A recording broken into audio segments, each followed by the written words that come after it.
Shh, don't make a sound. Someone's downstairs. I was deep asleep when my boyfriend, Liam, suddenly clamped his hand over my mouth. His touch was firm, urgent.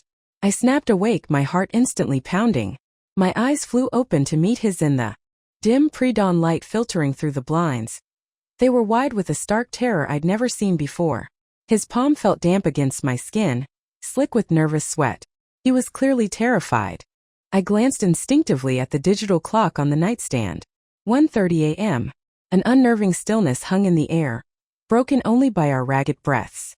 We lived in a modern duplex loft apartment, the kind with high ceilings and an open staircase leading down to the living area. Security felt solid.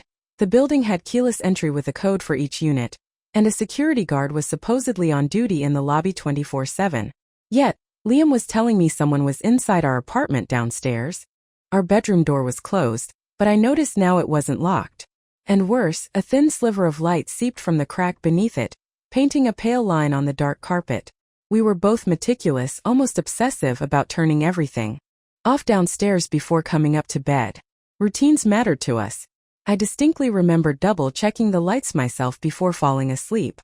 I had switched them off. Now someone was down there and they had turned a light on. A thief? No, a common burglar wouldn't be so brazen, illuminating their presence. A home invader then? Maybe intent on robbery? Or my mind leaped to a darker place, maybe something worse? A killer? Countless terrifying scenarios flashed through my mind, each more dreadful than the last. Liam leaned closer, his whisper barely audible above the frantic thumping in my ears. I need to lock the door. But there was a critical flaw in that plan. The key was still in the lock cylinder but on the outside of the door. To lock it from the inside using the deadbolt, he would have to open the door just enough to reach out, retrieve the key, pull the door shut again and then turn the lock. It was impossible to do without making some noise. A click, a scrape, something the intruder would surely hear. A cold sweat prickled my skin. My first instinct had been to grab my phone, hidden under my pillow. Fumbling silently, heart hammering, I managed to send a text message to the emergency services, explaining the situation and our address. A reply came back almost immediately. Officers were dispatched, but their estimated arrival time was 30 minutes. 30 minutes. An eternity when potential danger lurked just downstairs. We didn't have the property manager's direct contact stored, nor the security guard's personal number. We were isolated up here. If Liam opened that door even for a second, the person downstairs might hear. 30 minutes was more than enough time for them to reach us to. I couldn't finish the thought. I grabbed Liam's arm, my face a mask of sheer panic. No, don't. I whispered desperately.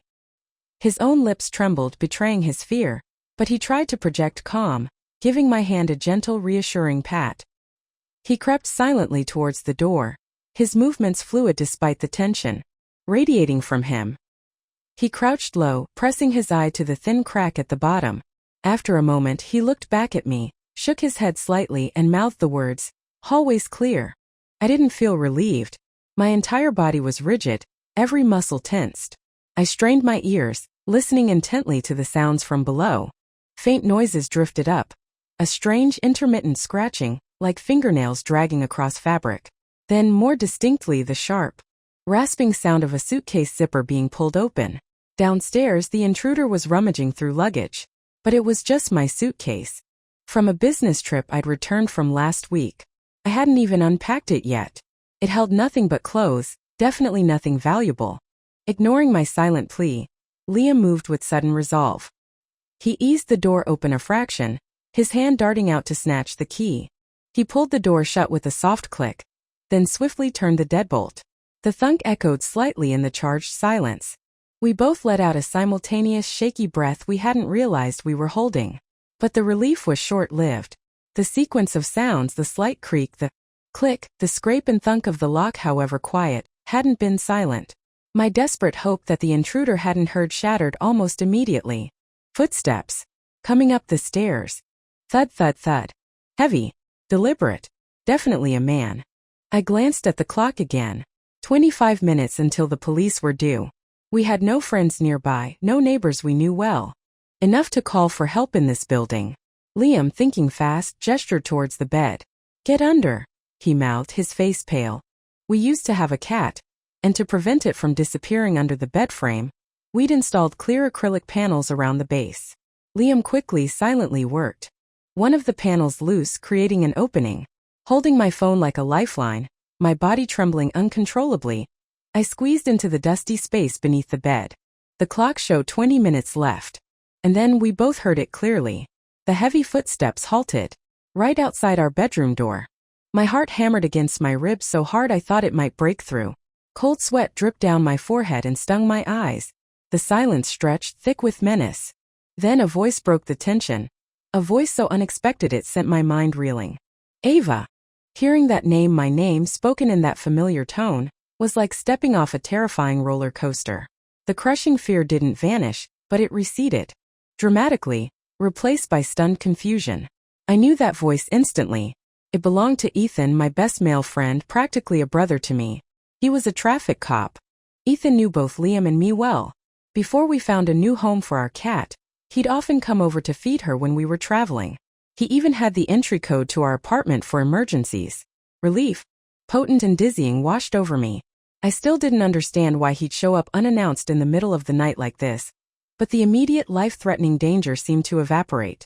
I started to push the acrylic panel aside, ready to emerge from my hiding place, when Ethan spoke again, his tone now low and incredibly serious. Ava, is Liam in the room with you? Just as I opened my mouth to reply, a hand clamped down over it again. Liam's hand.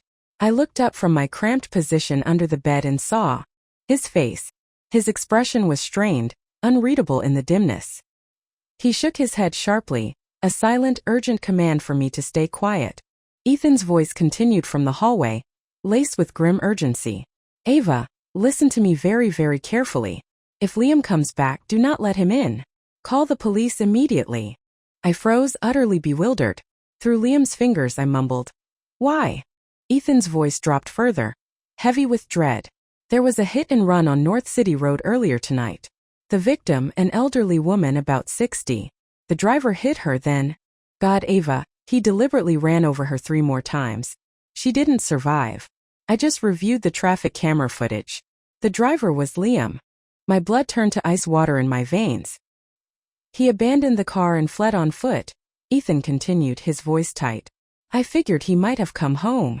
I stared up at Liam, searching his face in the gloom under the bed, my mind struggling to reconcile Ethan's words with the man I knew.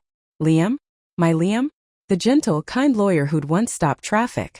To give CPR to a dying stray dog he found on the street? Seemed impossible. He couldn't be capable of such brutality, such callous disregard for life.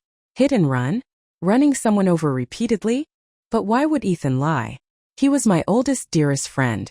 We'd grown up together, shared everything.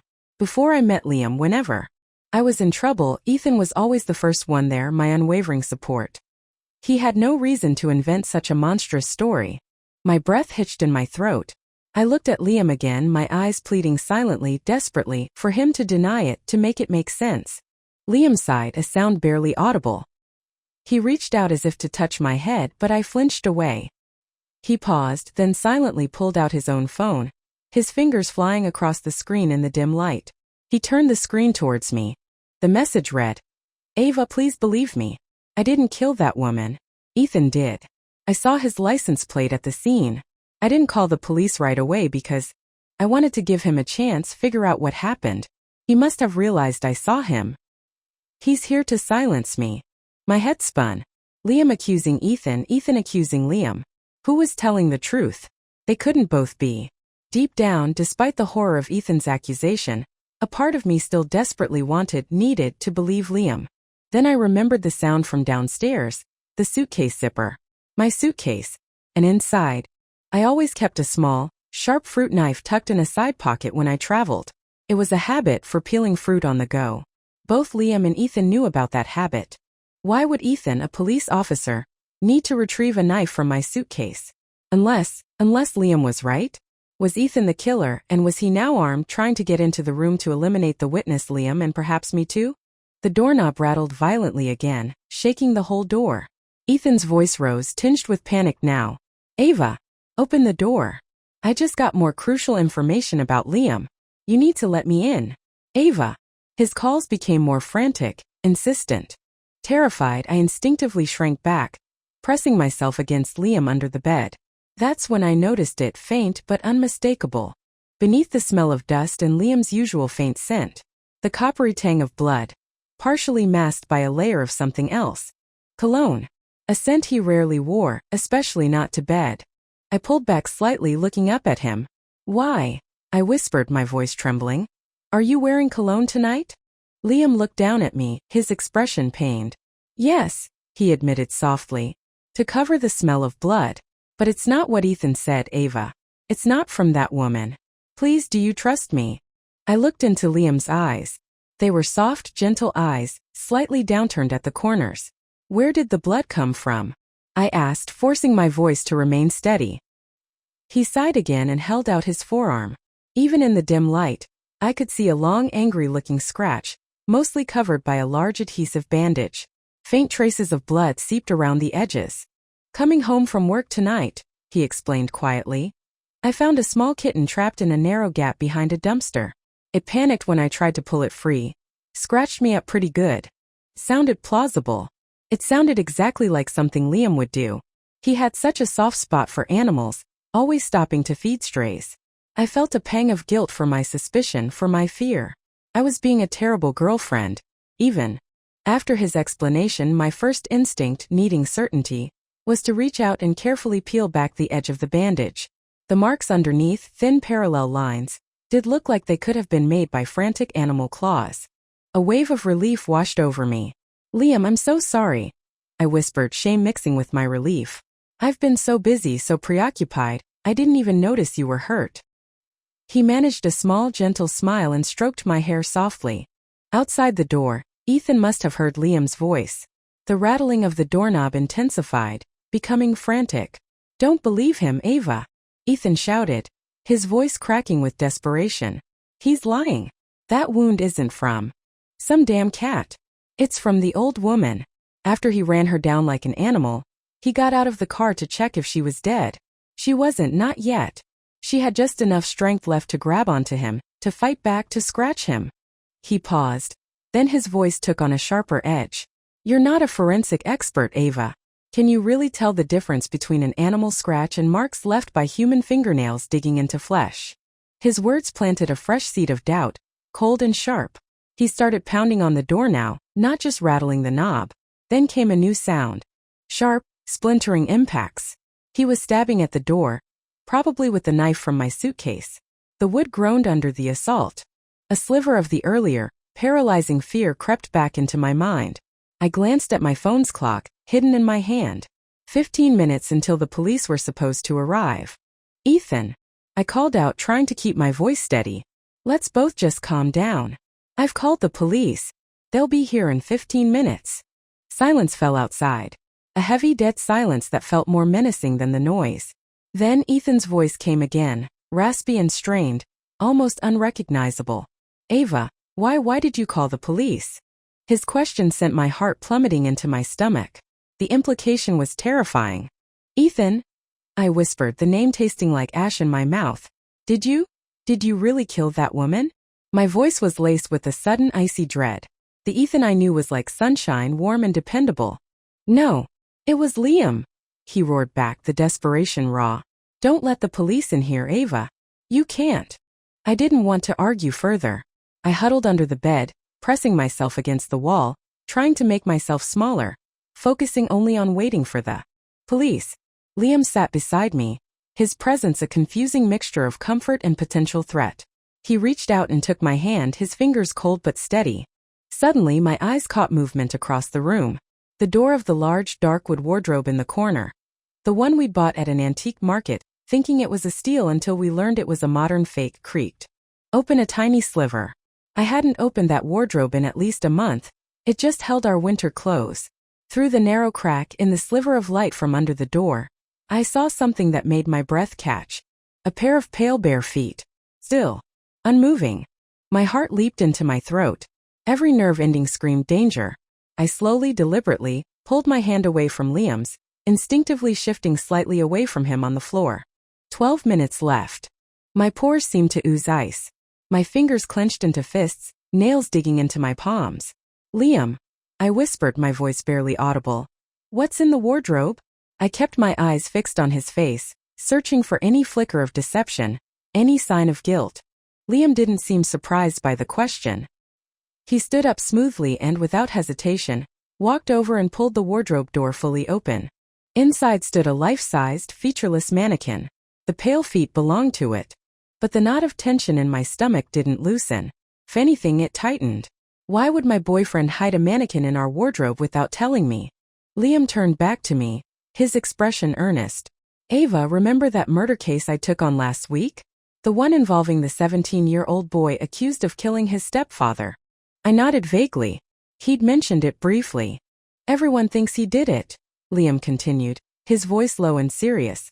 The police, the prosecutor, everyone. But I don't. I've spent hours with him, Ava, and I believe he's innocent.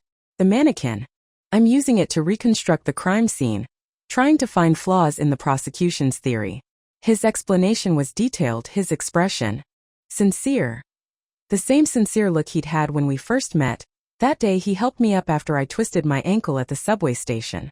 I chose to believe him. I had to believe someone. 8 minutes. Just 8 more minutes, I told myself, and the police would arrive and the truth, whatever it was, would finally come out. Outside, Ethan seemed to have given up trying to force the door. The stabbing sound stopped. But his next words, spoken in a low, insidious tone, sent a fresh wave of unease washing over me. Ava, he said softly, do you really know Liam? Think about it. His question burrowed under my skin. We'd been dating for a year, intensely in love, planning a future.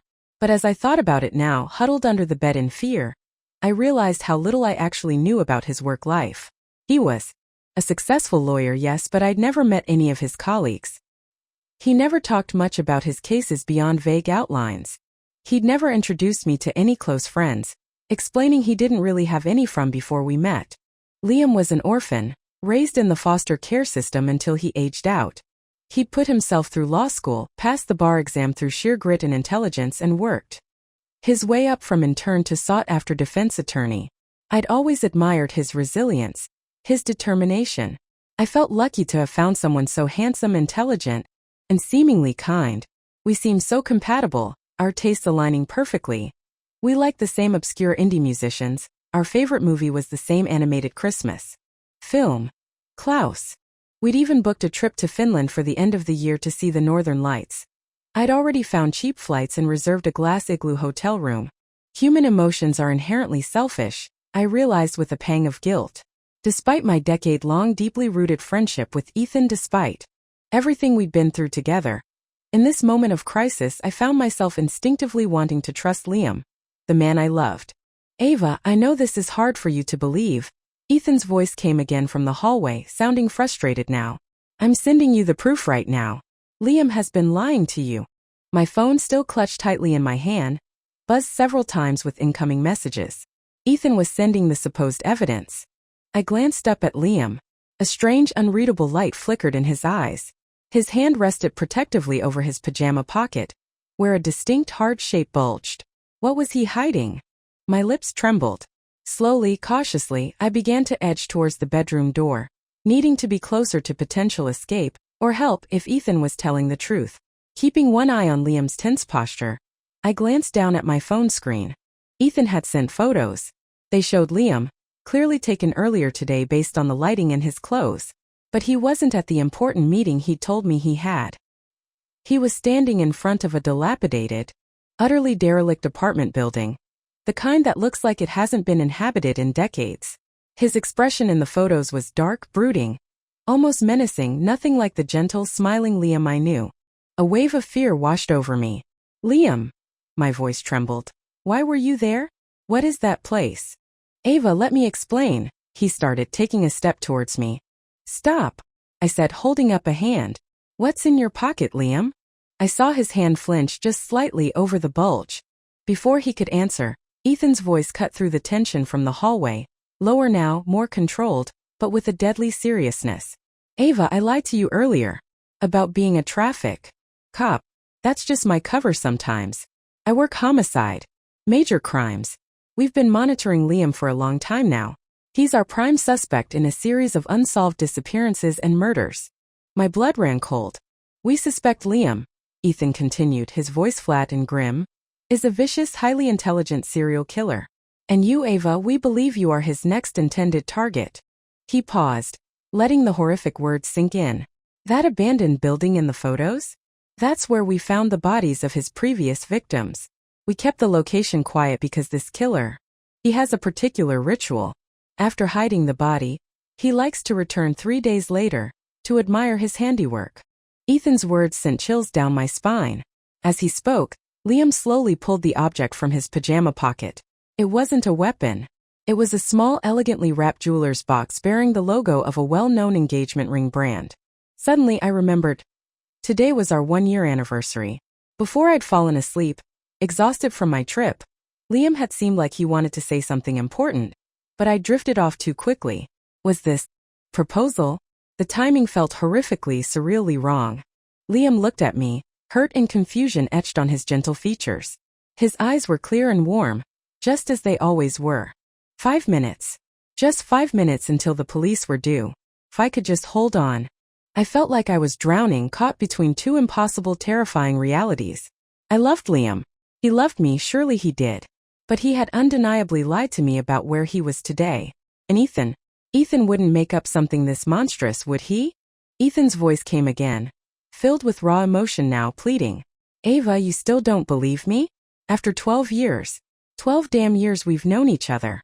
We went to the same elementary school, same middle school, same high school. Remember? When your mom got sick that time, collapsed in the middle of the night. Who carried her through that torrential rainstorm, through the mudslides, all the way out of the village to the main road where an ambulance could reach her? It was me, Ava. Me. He was right. He'd always been there. We grew up next door to each other. Our mothers were best friends. There was even talk of an arranged match when we were kids, though neither of us ever felt that spark. We were more like siblings. He helped me practice asking boys out. I gave him advice on girls he liked. That night with my mom, I was in high school. My dad had passed away years earlier. Our village was remote, prone to landslides during heavy rain. No car could get in or out. Ethan, just a teenager himself, had carried my mom on his back for miles in the dark, pouring rain. He was like a brother. Many say true platonic friendship between men and women is impossible, perhaps a naive sentiment, but we had genuinely achieved it. Liam, I forced myself to ask, my voice cracking with pain and confusion. Yesterday, why did you lie to me about today? What is that place? Is what Ethan said, is any of it true? 1 minute. The clock on my phone showed 1 minute left until the police's ETA. By now, they should at least be downstairs in the lobby, maybe even on there. Way up. But there were no sirens, no shouting, no sounds of authority approaching. Just the tense silence in our room and the heavy breathing from the hallway. Then my phone pinged with another text message. From the same number that had claimed to be the police dispatcher. Ma'am, we are at the door of apartment 1404. I'm here. I yelled towards the door, relief surging through me. I'm right here. The code is 456,321. Come in, please. Liam's expression shifted into something very strange as I shouted the code. A complex mixture of pity and something else I couldn't decipher. Still, there was only silence from the hallway. No sound of a keypad being used, no police commands. Then a distinct, sharp crackle of electronic static erupted, seemingly from nowhere, echoing inside my own head. I clutched my temples, a sudden sharp pain lancing through my skull. Another text message notification lit up my screen. Ma'am, we are now inside apartment 1404. But where are you? Panic, cold and absolute, seized me. I scrambled towards the door, shouting hysterically. I'm here. In the bedroom. I'm right here. The reply came instantly, the tone now curt, bordering on accusatory. Ma'am, we sincerely hope this isn't some kind of elaborate prank. We are physically present inside your apartment 1404. There is no one here. A chilling, impossible thought struck me with the force of a physical blow. The identical furniture, the familiar layout. But was I actually in apartment 1404? My back went cold. I turned slowly, looking not at Liam, but towards the door where Ethan stood. Ethan, I whispered, my voice thin, laced with a terrifying new suspicion. Where am I? Really? There was a pause from the hallway, then Ethan's voice sounding strained. Ava, we're in your home. Apartment 1404. You're lying. I shrieked, the terror overwhelming me. Both of you are lying. This isn't 1404, is it? Where have you taken me? My fingernails dug into my palms, drawing blood, but I barely felt the pain. The man I loved stood inside the room. My oldest friend stood outside. And suddenly I couldn't trust either of them.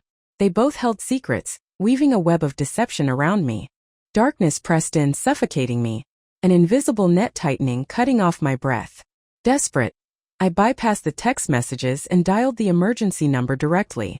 The connection was immediate, but the voice on the other end sounded weary, impatient.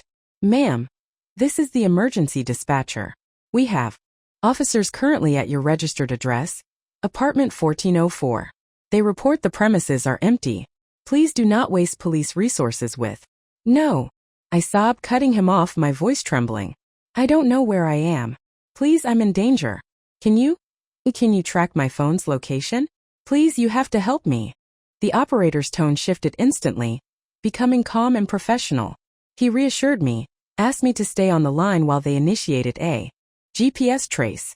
The silence stretched for what felt like an age, filled only by my ragged breathing and the frantic thumping of my own heart. Then the operator spoke again. His voice suddenly hushed, grave. Ma'am, according to the GPS signal from your phone, you are currently located on an unnamed, remote island, approximately 300 kilometers from the city center. On an island? The words felt foreign, impossible, torn from my throat. My entire body went weak, disbelief warring with dawning horror. I desperately wished this was just some bizarre, cruel nightmare, a twisted joke for our anniversary. But the evidence was all around me. The furniture, the rugs, the trinkets on the shelves, even the little stuffed animal perched by the bed. Everything was identical to our apartment 1404. The replica was perfect, terrifyingly meticulous. Whoever had done this knew my habits intimately, like how I changed the aromatherapy scent diffuser on my nightstand daily. Today's chosen scent was lemon verbena. Trembling, I slid open the nightstand drawer. The bright, clean scent of lemon instantly filled the air.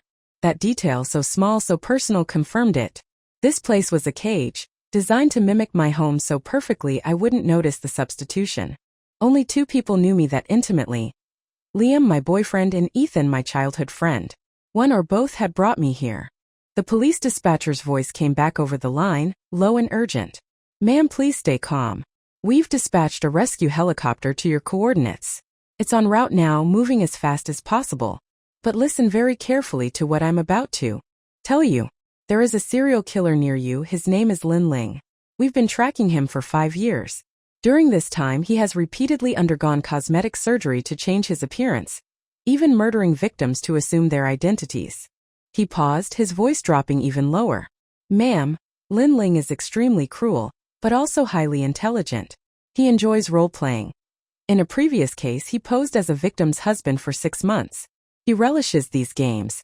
Victims often don't suspect because Lin Ling can perfectly mimic voices and carefully selects targets similar in build, voice, and height to those he intends to impersonate. We've consulted with headquarters. We believe Lin Ling's next target is you. My hand holding the phone trembled violently. I bit down hard on my tongue, the sharp pain grounding me, forcing clarity through the fog of terror. If I was on a remote island, how could Ethan possibly be standing right outside the door unless he was Lin Ling? He must have transported Liam and me here while I slept, setting up this elaborate, terrifying charade, playing with us like trapped animals. Liam moved closer, his face etched with concern. He grasped my icy hand. Ava, what did the police say? Where in God's name are we? My breath hitched. Liam, I whispered urgently, keeping my voice low. Ethan is Lin Ling. He brought us here. We have to find a way to escape. As if on cue, Ethan's voice came from the hallway again, sounding desperate. Ava, it's true, this isn't 1404. I didn't tell you the truth about our location right away because I was afraid Liam would hurt you. Don't call him Liam. He's Lin Ling. He continued frantically. I know this man, I know how he operates. He loves these twisted games to a pathological degree. I realized. He planned to bring you to this place, so I secretly stowed away on the helicopter he used. Ava, you have to believe me. Look. Something slid under the door. A laminated card. I picked it up with trembling fingers. It was a police identification badge, with Ethan's name and photograph. It looked completely authentic. But Lin Ling was known for assuming identities. He could have killed the real Ethan months ago and taken his badge, his life. Liam gripped my shoulders gently but firmly, forcing me to look at him. Ava, look at me. I promise I will explain everything that happened today. But there's no time right now. Just tell me this. Do you remember the very first thing I ever said to you, that day we met in the subway station after you fell? His eyes searched mine, pleading. I trembled, staring blankly into his familiar eyes. You said... My voice quivered. You said my eyes were the most beautiful you'd ever seen. A faint, gentle smile touched Liam's lips, the smile I knew so well. Then, his expression hardened with sudden resolve. He grabbed my arm and forcefully pushed me towards the open window. Run, Ava. Get out of here. Now. At that exact moment, the bedroom door splintered inwards with a final violent crash. I saw Ethan's face in the opening, contorted with fury. And just then, the police dispatcher's voice crackled one last time from my phone, suddenly loud and clear before cutting out. Ma'am, we've just identified the killer's impersonation. He is. The line went dead. My phone screen went black. No power. Utterly useless. Ava, run. Go. Liam roared, shoving me again towards the window as Ethan lunged into the room. The window overlooked a patch of rough, grassy ground below. The drop wasn't too high, maybe 10 feet. A sprained ankle seemed a small price to pay for escape. Without hesitating further, I gave Liam one last, terrified look and launched myself out into the cool night air. I landed hard on the damp grass, the impact jarring my bones, but adrenaline masked the pain. I scrambled to my feet and looked back up, shouting, Liam, quick, jump. He swung one leg over the windowsill, preparing to follow. But suddenly, a dark shape lunged from inside the room behind him. Liam, watch out. I screamed, my pupils dilating in horror. Ethan grabbed Liam violently, yanking him back inside, away from the window. I won't let you hurt Ava. Ethan bellowed, his voice strained with effort as they began to struggle fiercely. I've protected her for over 10 years. I won't let anyone harm her. Hearing those words, those fiercely protective words, I froze for a split second, utterly bewildered. If Ethan was the killer, why would he say that? But there was no time to decipher. The madness. Survival instinct took over. Clutching my dead phone, I turned and ran blindly into the darkness surrounding the strange replica house, tears streaming down my face. The police were coming, the dispatcher had said so. I had to hide, stay safe until they arrived. My eyes scanned the unfamiliar terrain. Luck was with me. I spotted a narrow opening. In a rocky outcrop nearby, a small dark cave. Praying it was empty, I squeezed inside, pressing myself against the cold, damp stone wall, trying to control my ragged breathing. My phone was still dead. Useless. I cursed myself for not charging it before bed. The enormity of the situation washed over me, and the tears I'd been holding back finally broke free. I sobbed. Silently for a few moments, grief and terror warring within me. Then, forcing myself to focus, I wiped my eyes and tried to think clearly, piece together the fragments of this nightmare. If Ethan really was Lin Ling, when could the switch have happened? My mind raced back. Liam and I had been inseparable for most of the past year. Except for those 2 months I spent away on an undercover assignment for a story. That was the longest we'd been apart. During that time, and even generally, I didn't see Ethan that often, maybe once or twice a month for a quick coffee or call. Replacing Ethan, whose contact with me was less frequent, would have been easier for an imposter than replacing Liam. The plastic surgery, the identity theft the police mentioned, it would take time, recovery. But Lin Ling had been tracked for 5 years. He could have killed the real Ethan months ago, maybe even during my undercover stint. And Liam? Was the man I loved truly a victim, or was he the monster Ethan claimed? I replayed my arrival home earlier that evening. Around 7 p.m., I remembered greeting the security guard downstairs, nodding to a couple of familiar neighbors in the elevator lobby. I was home by 7:05 p.m. I knew because I'd sent a work message. Timestamp then. Showered, checked the downstairs lights, climbed into bed. Liam was already there, holding me as I drifted off. So I must have been moved here, to this bizarre island replica, drugged and transported while I was deeply asleep. Why? Why go to such extreme, elaborate lengths? What was the purpose of this terrifyingly accurate stage set? Just then, the sound of footsteps broke the silence outside the cave. Heavy, deliberate steps crunching on gravel and dry leaves. Coming closer. I clapped a hand over my mouth, stifling a gasp, pressing myself further back into the darkness, holding my breath until my lungs burned. The footsteps grew louder, nearer, finally stopping right in front of my hiding spot. Peeking through a tiny gap, my heart pounding, I saw a pair of polished leather shoes. I recognized them instantly. Dark brown, expensive loafers. I'd bought them for Liam for his birthday just a few months ago. It was Liam. Relief, potent and overwhelming, flooded through me. He must have escaped Ethan. I started to push myself forward, ready to call out his name. But then I heard his voice, calm and casual, slice through the night air. Where did Ava run off to? Before I could react, another voice answered, equally casual, laced with amusement. Ethan's voice. No idea. She's craftier than I thought. It was like being doused with ice water. My relief curdled into chilling confusion. They were together? Talking calmly? The distinct flick of a lighter echoed, followed by Ethan's voice again. Here you go, Brother Yen. Have a smoke. Using Brother Yen from Lu Yan for the cruel familiarity. Brother Yen? Not Liam. My heart felt like it was being squeezed in a giant fist. The struggle I'd witnessed, Ethan's protective words, had it all been an act? Were they working together? Can't believe she just ditched you like that after all your effort. Ethan chuckled, the sound devoid of genuine mirth. Guess your legendary charm isn't working tonight. Huh, Brother Yen? Liam laughed too, a low, cold sound that bore no resemblance to the warm laugh I knew. Reporters are always overly cautious. Suspicious minds. But we had our fun leading her on, didn't we? My blood ran cold. A game. It had all been a twisted, cruel game. My heart felt crushed, unable to draw breath. I almost lost it back there a few times, holding back laughter. Ethan continued, sounding genuinely amused now. If she hadn't sounded so damn serious and scared, I would have burst out laughing when I was warning her about you. Then, Ethan's voice dropped into a crude, leering tone. So, seriously, how was it? Sleeping with a reporter for all these months? Was she any good? I squeezed my eyes shut, bile rising in my throat. Fury, betrayal, and a profound sense of violation washed over me. I clenched my fists, my whole body, trembling with cold rage and confusion. They hadn't just killed Liam and Ethan. They had defiled their memories, worn their faces, slept in their beds. Slept in my bed. Just then, miraculously, my phone screen flickered to life. A faint glow. Sometimes smartphones did that, died completely, then briefly came back with minimal power. I glanced down. 3% battery. Barely anything, but maybe enough. Holding my breath, my fingers trembling so hard I could barely control them, I navigated to my text messages. I fumbled several times in my haste. There was one. Unread message received just before the phone died. From the police dispatcher number. It wasn't the cutoff warning. It was a longer message sent moments before. My eyes scanned the words, each one landing like a hammer blow.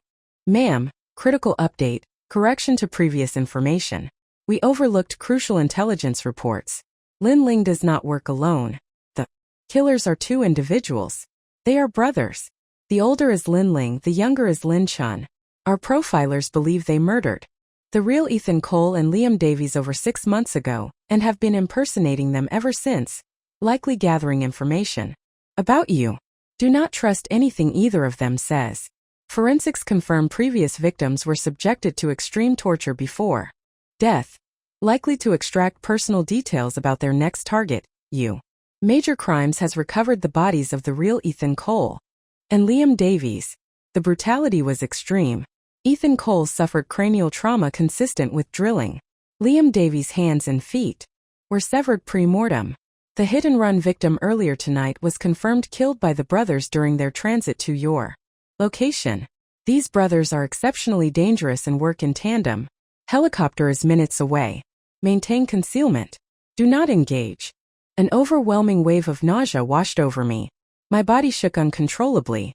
Tears blurred the screen, dripping onto the glass. I had shared my life, my secrets, my bed with these monsters for months. The real Liam, the real Ethan, kind, gentle Liam, loyal, protective Ethan. They were long dead, subjected to unimaginable horrors. And I hadn't known. I hadn't suspected a thing. The phone screen went black again, the last sliver of power finally gone. And then a pale face appeared at the mouth of the cave, blocking the faint moonlight. Liam, smiling gently at me, that familiar heart-stopping smile, just like the day we first met. But it wasn't Liam. It was a beast in human skin, a demon wearing Liam's face. My grief solidified into cold, hard rage. "Are you Lin Ling?" I asked, my voice dripping with hatred surprisingly steady. "Or are you Lin Chan?" The smile widened, becoming a smug, knowing smirk. "I'm Lin Ling," he confirmed, savoring the moment. His eyes held a sickening satisfaction, the look of a predator finally cornering its exhausted prey after a long, amusing chase. He crouched down slightly. "Ava," he said, his voice dropping to a conspiratorial whisper. "Do you want to know how the real Liam died? It was quite poetic in a way. He begged me to spare you even while I adjusted his limbs with the saw. Quite touching, really. Crying, pleading with me not to hurt his precious Ava. His cruelty was breathtaking." Just then, the other figure appeared beside him, the man wearing Ethan's face. Lin Chun. Lin Chun grinned, a terrifyingly empty, feral expression. "Yeah, Ava, you're one lucky woman. 2 men willing to die protecting you." Ethan was impressive, I'll give him that. Being a cop, he had impressive pain tolerance, much better than most. But the moment I mentioned your name, he just crumbled, became weak. Pathetic, really. Told me I could do anything I wanted to him, torture him however I liked, as long as I promised to let you go. Lin Chun chuckled. Dry rasping sound. So I obliged him. Drilled a nice big hole right in his forehead. Always wondered what the brain of such a devoted, lovesick fool looked like up close. A raw guttural scream tore from my throat, echoing in the small cave. The horror, the grief, the self-loathing, it was unbearable. I felt like the world's biggest fool. My boyfriend, my best friend, dead for months, tortured and murdered, and I had lived alongside their killers, completely oblivious, sharing meals, laughter, intimacy. Tears blinded me, but beneath the crushing weight of despair, a single burning thought solidified. Make these demons pay. I wouldn't let Liam and Ethan's suffering be meaningless. I forced myself to breathe, to push down the panic. Stay calm, Ava. Think. Now more than ever. Lin Ling reached into his pocket and pulled out the small ring box. He tossed it carelessly onto the cave floor beside me, the velvet glinting dully. Found this on Liam's body before we disposed of it, he said with mock sympathy. Looks like he was planning to propose. He really did love you, Ava. Shame. My hand trembled as I reached out and picked up the ring box. The weight felt immense. I didn't open it. I looked up, meeting Lin Ling's gaze, my own eyes filled with cold, hard fury. I told you I called the police, I said, my voice low and tight. You're not afraid? Lin Chun burst out laughing, a high-pitched, grating sound that scraped against my nerves. Afraid? He gasped between fits of laughter. Oh, Ava. You sweet, naive little thing. Do you really think the police told you the truth? He looked at me with an odd mix of pity and a flash of hatred. I clutched the ring box tightly. What did he mean? Ava, the police aren't coming to save you. Lin Ling suddenly crouched in front of me, his expression hardening. He raised his hand and slapped me hard across the face. My cheek stung instantly, swelling. Pain radiated through my jaw. A thin trickle of blood ran from my nose. Does it hurt? Lin Ling asked, wiping the blood from my face with his thumb like a twisted gesture of intimacy. Don't touch me. I spat, glaring at him with pure hatred. Seeing Liam's face used for such cruelty made me think of the agony the real Liam must have endured. Sawed apart alive, begging for my life until the very end. I refused to believe them. The police had to be coming. Lin Chun laughed again, harder this time, tears of mirth streaming down his face as if he'd heard the funniest joke in the world. Lin Ling stated flatly, Ava, there are no police. There never were. The words hit me like a physical blow. I stared at him, stunned into silence. Why? My throat felt raw, the single word a painful rasp. Why? Lin Chun held up a sleek burner phone, a triumphant smirk spreading across his borrowed face. Because, my dear Ava, the police dispatcher you were so frantically talking to, the one reassuring you, telling you help was on the way, even giving you all those juicy details about us. That was me. He perfectly mimicked the calm, professional voice I'd heard on the phone. Ma'am, please be careful. How is that possible? Even if he could mimic voices, the calls, the texts, they went to the official emergency number. Lin Ling chuckled softly. Ava, did you really think we'd overlook such a basic detail? While you were sleeping soundly last night, before we even moved you, my clever brother here swapped the SIM card in your phone. We programmed this special SIM so that any emergency number you dialed, any distress text you sent, was automatically routed directly to Lin Chen's burner phone. A closed loop. No real authorities were ever alerted. I took a deep shuddering breath, the air catching painfully in my chest. All this, I spat, my voice shaking with rage. This incredibly elaborate setup, the replica apartment, the island, the fake police calls just for me? Was it all just some sick game? Was it fun? Fun. Lin Ling tilted his head, considering. Oh yes, Ava. Immensely fun. You're an intelligent woman, resourceful, perceptive. Smart prey deserves a special kind of hunt, wouldn't you agree? Most victims are so predictable, boring. You, however, you provided excellent sport. Consider this entire production our highest compliment, a testament to your worthiness as a victim. He pulled out a wicked-looking hunting knife, the blade gleaming faintly. He crouched down in front of me, pressing the cold steel tip lightly against my forehead. Now, let's see what a clever little brain like yours looks like on the inside, shall we? His eyes widened in surprise the next second. His smirk vanished, replaced by shock. He looked down. A small, dark-barreled handgun was pressed firmly against his chest, held steady in my hand. Lin Chen started to move forward instinctively, but I spoke, my voice surprisingly calm and level, echoing strangely in the confined space. Don't move. Lin Chen. Not one step, I said softly. Unless you want to watch your brother die right here in front of you. You wouldn't want that, would you? I had him. I saw it in his eyes. Lin Chen froze, his face paling under the moonlight, his expression a mask of fury and impotence. His only weakness, the chink in his monstrous armor, was his absolute devotion to his older brother. Lin Ling was everything to him. Father figure, mentor, God. He valued Lin Ling's life far above his own. He stood there, rooted to the spot, glaring at me with impotent hatred. But how? Lin Ling stammered, genuinely bewildered, his eyes fixed on the gun. I searched you thoroughly when we brought you here. A small cold smile touched my lips. A woman's body, I said softly, letting the implication hang in the air, has more hiding places than you might imagine. Lin Ling stared at me for a moment, then actually laughed, a short, sharp bark of surprised admiration. Ava. You continue to impress me. Truly remarkable. Tell me, when did you figure us out? When did you know we weren't Liam and Ethan? Almost from the beginning, I replied, my voice hardening. Your imitations were good, terrifyingly good, but flawed. There were small things, inconsistencies you overlooked. If a reporter doesn't have that level of observation, she shouldn't be doing the job. Liam was deathly allergic to peanuts. I saw you, I nodded at Lin Ling, eat peanut noodles at that restaurant last month without a second thought. Ethan absolutely hated horror movies, found them disturbing. Yet your computer, I glanced at Lin Chen, was filled with downloads of the most graphic, violent slasher films imaginable. I met Lin Ling's eyes squarely. You can mimic a person, wear their face, copy their voice, but you can't perfectly become someone else. There are always tells if you know where to look. My voice took on a sharp edge. You two love acting, playing roles? Well, guess what? So do I. Lin Ling actually started to applaud slowly, mockingly. Bravo, Ava. Truly bravo. You really make me like you. I knew you were planning something final for tonight, I continued, pressing my advantage. The anniversary, the ring. It was all too theatrical, so I made my own preparations. I contacted the real police days ago, through secure channels you couldn't intercept. They know everything. They know about this island. They're on their way right now, probably landing as we speak. It was a bluff, maybe about the timing, but I delivered it with conviction. It's over, Lin Ling, Lin Chen. Give yourselves up. Lin Ling's smile faded, his eyes turning cold and flat, devoid of mirth.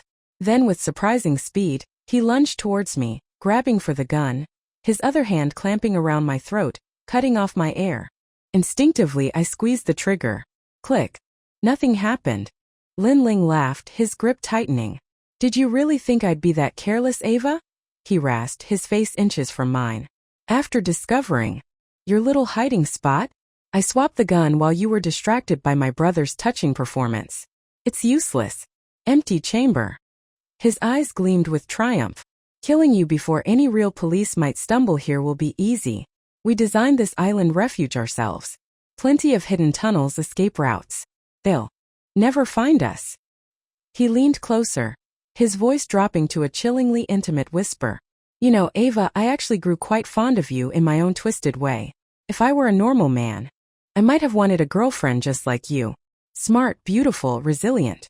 But alas, I am not a normal man. He sighed dramatically. Consider this a mercy then. As I like you, I'll make it quick. A clean break. That is my affection for you. His fingers tightened inexorably around my neck, squeezing the life out of me. Stars exploded behind my eyes. Suddenly the pressure released. Lin Ling gasped, his eyes wide with shock and disbelief. He staggered back, clutching at his back. His hand came away covered in dark, slick blood. He turned his head slowly, looking back in stunned betrayal at his brother. Lin Chan stood there, holding the bloody hunting knife Lin Ling had dropped. His expression was cold, impassive.